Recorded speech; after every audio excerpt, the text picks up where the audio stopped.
kabataan.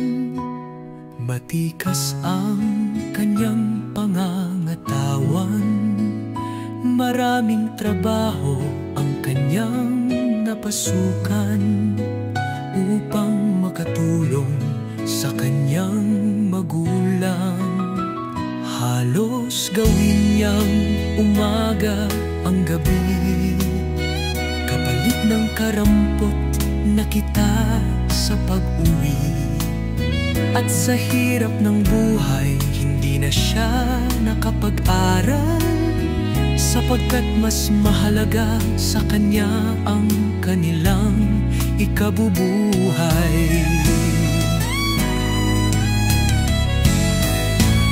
Sumapit ang kanyang paniningalang pugad nang siya'y makatagpo ng isang babaeng marilag. Ayaw man niyang gawin ang isang desisyon, naglagay sa kanyang panibagong yugto ng buhay. Mahirap ang mga panahon, sila'y nang sama ng kanyang liyag, ngunit ang mga pagsubok sa kanila'y lalong napatatag, hanggang sa sila'y magkaroon ng mga anak. Lahat ng pagsisikap ay kanyang tinupad.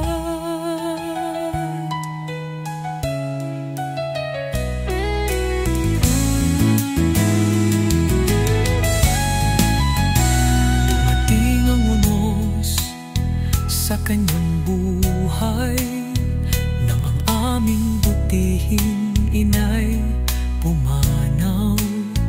Masakit mang tanggapin ang kanyang paglisan, pananalig sa Diyos ang sa amin napatibay. Ngayon nga si Lolo Santi ay nasa dapit hapon ng kanyang buhay. Patuloy siyang lumalaban sa hamon ng buhay, kahit lipas na ang kanyang kabataan. Tanging Diyos lamang ang kanyang sandigan. Mahirap pong ang kanyang paniningalang pugad nang siya'y makatagpo ng isang babaeng marilag. Ayaw man niyang gawin ang isang desisyong naglagay sa kanyang panibagong yugto ng buhay. Mahirap ang mga panahon, sila ay nang sama ng kanyang liyag, ngunit ang mga pagsubok sa kanila'y lalong napatatag.